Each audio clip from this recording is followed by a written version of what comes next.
ভগবানের নিজের মুখ দিয়ে যদি সেই ভগবানের নিজের কথা বেরোয় তাহলে কি সুন্দর হয় না? কত অমৃত।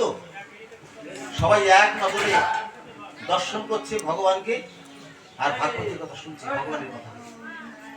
হঠাৎ মহাপ্রভু একেবারে ডাক দিয়ে উঠেছে, চন্দ্রশেখর, চন্দ্রশেখর।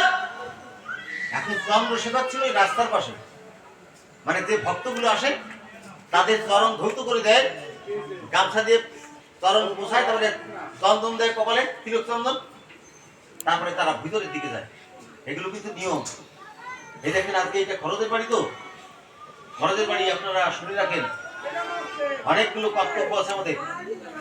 যারা আজকে এই বাড়িতে অতিথিদের বৃন্দ যারা আসবে, ওই রাস্তার পাশে একটা জল চকি রাখতে হয়, জল রাখতে হয়, প্রত্যেককে চরণ ধৌত করে দিতে হয়। এটা বাবা উঠিয়ে গেল আস্তে আস্তে জিনিসটা। আমি যে কথাগুলো বলছি কি সঠিক কথা বাবা, এই কথাগুলো এখন আর শুনে না।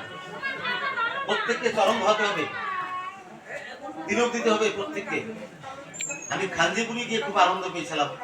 এই মাঘ মাসে সরস্বতী পূজায় খাঞ্জিপুরি একটা নাম যোগ্য হয়, আমি গিয়ে খুব আনন্দ পেয়েছি। মানে চটি দেখার একটা আলাদা জায়গা আছে, ওরা কাগজে নম্বর আছে, সেই নম্বর দিয়ে চটির করে লাগায়। আপনার পায়ের থেকে চটি খুলে নেবে, রেখে দেবে, আর ওখানে সব মেয়েরা রাস্তায় বসে আছে চরণ ধোয়ার জন্য। অনেকগুলো মেয়েরা আছে, তারা প্রত্যেককে চরণ ধৌত করে দিচ্ছে, গামছা দিয়ে মুছে তিলক চন্দন দিচ্ছে, তারপরে প্রবেশ ভিতরে যেতে দেয় না বাবা। ওটা কিন্তু সত্যি তো ভালো জিনিস, এগুলো করা দরকার। এই খরচালা বাড়ি এগুলো কর্তব্য আমাদের। এইবার ওই চন্দ্রশেখর ওই রাস্তার কাছে বসে আছে, যে ভক্ত আসে তার চরণ ধৌত করে দেয় আর চন্দন টন্দন দিয়ে ভিতরে ঢুকায়। এবার ভগবান নিজের মুখে এই ভাগবতীয় কথা বলছে, ওই কথা, কিন্তু এখন আর খানিকটা বলার পরে বলে না, মুখ দিয়ে কথা বেরোচ্ছে না। হঠাৎ বলছে, চন্দ্রশেখর, চন্দ্রশেখর। চন্দ্রশেখর তাড়াতাড়ি করে রাস্তার থেকে ছুটে এসেছে, বলে কি প্রভু, এই তো আমি, কি প্রয়োজন? বলে চন্দ্রশেখর, আমি ভাগবতীয় কথা মুখ দিয়ে বলতে পারছি না। আমি নিজের মুখ দিয়ে বলেছিলাম এত সময়, কিন্তু এখন আর বলতে পারছি না। কেন জানো? বাহিরে এক বৈষ্ণব গোলাম তাহারে বলছে, বাইরে একজন বৈষ্ণব দাঁড়িয়েছে অনেক সময়, সে আমাকে এমন ভাবে আকর্ষণ করছে, আমি ঠিক থাকতে পারছি না, আমি হরি কথা মুখ দিয়ে বলতে পারছি না। যাও, সেই বৈষ্ণবকে তুমি নিয়ে এসো, যাও। তাকে কেন? আমি হরি কথা বলতে পারবো না, এমন ভাবে আমাকে আকর্ষণ করছে আমার দিকে, আমি বলতেই পারছি না। চন্দ্রশেখর রাস্তায় গেল, গিয়ে দেখে কোন বৈষ্ণব প্রশ্নব কেউ নেই। ওখান থেকে এসে বলছে, প্রভু, ও বাইরে তো কেউ নেই, বাহিরে তো কেউ নেই প্রভু। বলে না, আমি হরি কথা মুখ দিয়ে বলতে পারছি না, দেখো অনেক সময় দাঁড়িয়েছে, সে বড় কষ্ট পাচ্ছে, তাকে তাড়াতাড়ি নিয়ে এসো, যাও।